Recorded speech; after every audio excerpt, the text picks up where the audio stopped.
From politics in South Africa, we're going to talk about politics in Mozambique.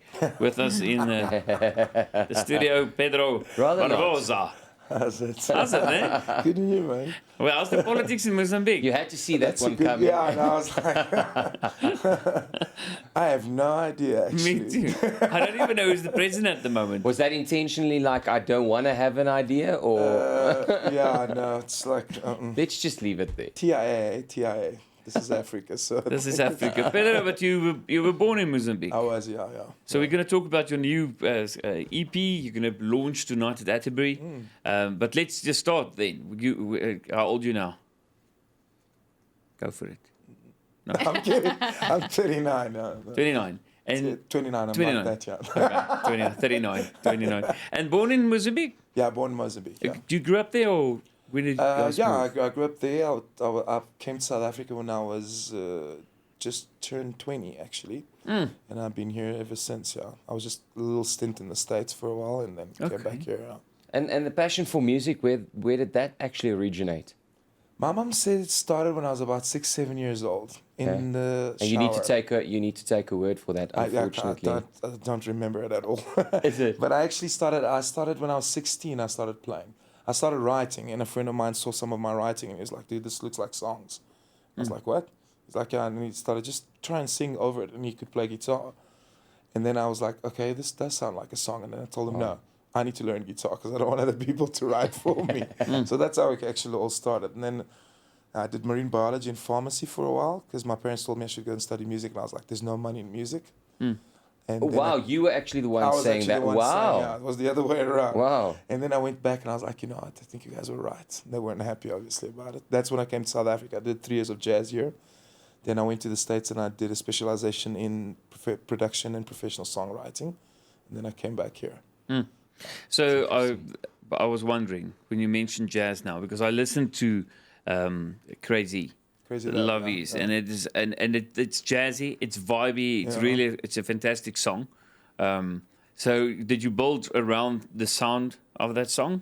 Definitely. It was because I don't play piano. I do play, but I cheat. I play left hand and right hand. I can't play both at the same time. But it became a big influence. It was always a thing. I'm not a jazz player. I never intended to play jazz or anything. And the only reason I studied music was to actually complement the songwriting. But you're right. So the development of the songs, a lot of the tracks, that's why the Reborn and the Journey to Reborn is actually where I applied most of what I've learned from the studies. Because it's got a lot of the soul, R&B, like jazz influence. So every now and then you hear like a 13th chord, which is not a pop, or like progression, for example. You know. But it's a very moody song. Yeah. You know? See a cigar lounge. Yeah. Laid back. It is, yeah. And then working with someone like Mark Belling, big difference. Was that like a turning point? That was definitely the turning. That was actually, I always say, that was a turning point of my career. Wow. It was Mark just brought this edge to production. It was one thing I always said in South Africa. I think there's great musicians in South Africa. The problem is we don't have strong producers. The other thing is also we don't have budget to go to the strong producers. So people tend to go like, I want to record an album. So they're going to spend 30,000 Rand in an album instead of spending 30,000 Rand in 2 songs. And then radios don't take it, and then you can't sell, you can't get international exposure and stuff. So Mark Belling was definitely the turning point. And he was hectic when it came to like Crazy Love. He made me record that song 9 times, beginning to end. Sure. And then he chose the 3rd take, and I was like, are you serious? That I had to do the other 6. But yeah. Let's quickly talk about your writing process. I mean, you mentioned that at a very young age you started writing without actually realizing that you have some talent. Yeah. But now that you know that you do have the talent and that you can write, how do you go about? Do you just go and sit? Do you wait for something to happen before you actually have that motivation or inspiration? How do you go about? One of the things we learned when I was in the States was they said never force a song. So you feel it and things come. So when I came back from the States, I wrote every day. I wrote a song. I forced it. Okay. So that I could feel comfortable with the writing process. But you're right. Now what happens is literally I'm driving. I have to have my phone on me all the time because I'm driving and all of a sudden you're like, ooh, that's an idea. And you just hear like the groove and a melody and some kind of hook type of thing. And you just quickly record it and then you get home and you like work on the song. Like Crazy Love that you were talking about. That song was written in like 15 minutes. and beginning to end. Like and then you just come back and refine the lyrics kind of thing. But the song was, and they always say that the best songs are actually written quickly. And I was having a conversation with Apple about that the other day, actually. We're talking about music, and he was like, dude, isn't it true? Like, the songs just happen, and that's, that's like, because it comes straight from the heart. And I think people feel that. That's the thing. Yeah, definitely. If you have to put your music into a genre, because that's what I listen to the songs. It's not straight pop. It's not rock. Yeah. It's a unique. It's somewhere. So how would you explain it? Because I didn't know if you like Crazy Love. I was hoping you guys wouldn't ask me that question. Yeah, it's a difficult one to where you fit in. I usually, because when I submitted the albums for the competitions that we won with Crazy Love in the States, we submitted as adult contemporary. Okay. And luckily, it placed number 2, so I think it was right. No. So that's what we actually decided to name it, as an adult contemporary album. But it falls under like a R&B, soul, pop, kind of genre. But for example, the new album, Journey to Reborn, is it goes back to my old influences a bit, so it's got a bit more also of rock in it and stuff. Just essences of So actually what you're saying is you have something for everyone.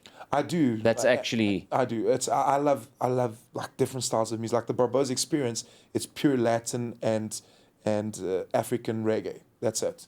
That's what that project does. And I love writing for that as well. The most difficult genre for you to perform in? Okay, this is my new challenge actually. I was like, I need to rap.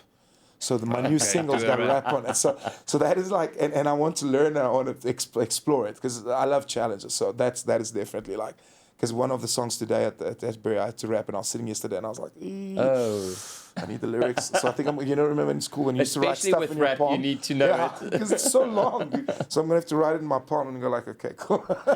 And then the launch tonight, 8 o'clock at the Berry Theatre, 9 October. Yeah. Yeah, and you're going to perform for us. What are you going to perform for us, Reborn? I'm going to perform both the albums that I've released in the past 2 years. So Reborn and Journey to Reborn. Okay. And Mark Beeling is joining. He's going to be the guitarist and backup vocalist. And I've got a couple of awesome musicians. And the song you're going to perform today on the show? Yes, I'm going to perform that. I'm going to perform that song on the show today. Yeah. Fantastic. Thank you so much. Cool. All the best. Thank you. Thanks, guys. All right. Sê groete vir Apel. Welkom by die Groot Ontbyt se YouTube kanaal. As jy nou net gehou het van wat jy gesien het, wel, klik op die playlist. En onthou, ons hou jou op hoogte van sake en voeg daagliks nuwe videomateriaal by. So, as jy dit graag wil sien, klik op die subscribe knoppie. Kom, klik. Nice. Ja, daar's hy, daai ene. Subscribe. Daar's hy.